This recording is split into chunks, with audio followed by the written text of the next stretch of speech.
some 4 battalions, ill-equipped,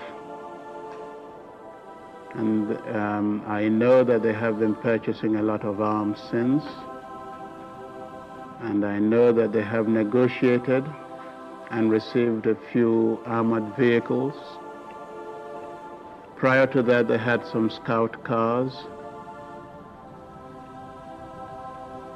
I know they have tried to get planes.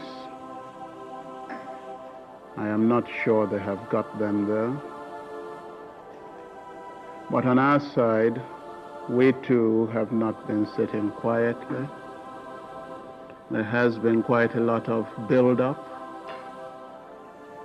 and I think what I have here is sufficient to maintain the integrity of Biafra. And I want to share with you the untold secret of the Biafran War. It took me a month to do this research. There was a time when Northerners were having a vehement crisis with the Igbos in the north. They were killing the Igbos in the north, asking them to leave the north. So this crisis was deteriorating, bringing divisions to Nigeria as a country.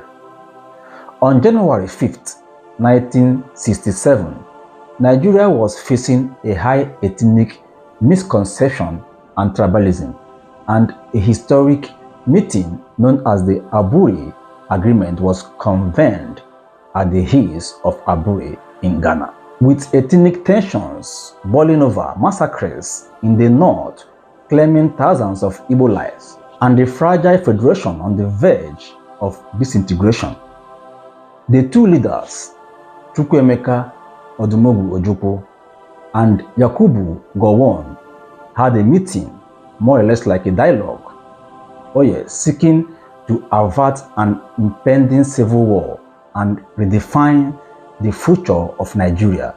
At the end of the meeting, Ojukwu came out on top and outsmarted Gowon, who agreed to the letter of all of Ojukwu's proposal on the way forward to a new Nigeria.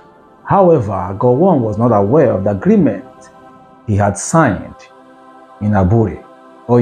When he got to Lagos, some white folks from a country I will not mention their name, but you know them, told Gowon to reverse the agreement he had with Ojukwu in Abure. So after these white folks convinced Gowon to revert what he had with Ojukwu, the agreement he had with Ojukwu, Gowon, who felt he has been robbed during the agreement with Ojukwu, decided not to compromise based on the agreement they had. Of course, he didn't cancel all of the agreements in Abore, but he inserted some clauses which he called Decree 8 to keep the eastern region in the federation, while at the same time not granting all of Ojukwu's demands, which include giving the eastern region a republic called Biafra. Ojukwu sought a regional autonomy to protect the eastern region, while Gowon aimed to preserve Nigeria as a unified state.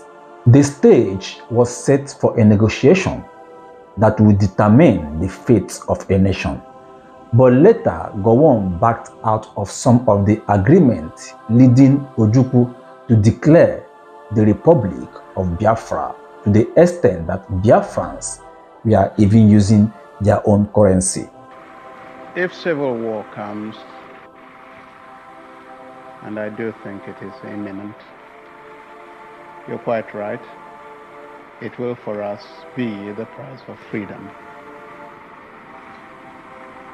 Our people here have for a long time been prepared for this eventuality, and I am confident of their readiness. I think that when it does come, that the people on the other side would be surprised as to what they're going to get. And I'm confident that it will not last long. Now, Gowon was meant to realize that oil is the main source of Nigerians' income, and these oil lands are located in the eastern part of Nigeria. He declared war to forcefully reclaim the eastern part of Nigeria, who at that time referring themselves as Biafrans. Yes, Lieutenant. The building we see here, is it the Cathedral of Owerri, I think? Yeah, it's Owerri. At what distance are we from Owerri? Roughly a quarter of a mile right now. How many miles did you push them back yesterday on this road? About 4 to 6 miles. Did you kill many Nigerians? We see some bodies on the road. Yeah, we killed up to 50 of them. How many? Up to 50 of them. Yes.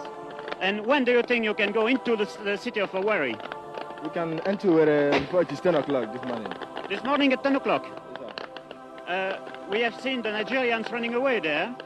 Do you think you can advance rapidly? our boys are ready to move now. They are going to enter Owerri, charge with them. What's the tactics? Are there other Biafran troops around the city of Owerri? Yeah, we have our boys, these men as this, and then both left and right. It was not only Nigerians that fought Biafra. Most of the world's powerful countries supported Nigerians, leading to Biafran's defeat. Second statistician, and it's very hard to talk about millions, but I think that it's, according to the experts here, I think that they've gone into the second million. And they have suffered incredibly. And this is the one big argument that I would put forward as one of the reasons why they want to survive on their own and they want to live on their own. They could not have suffered so long and so much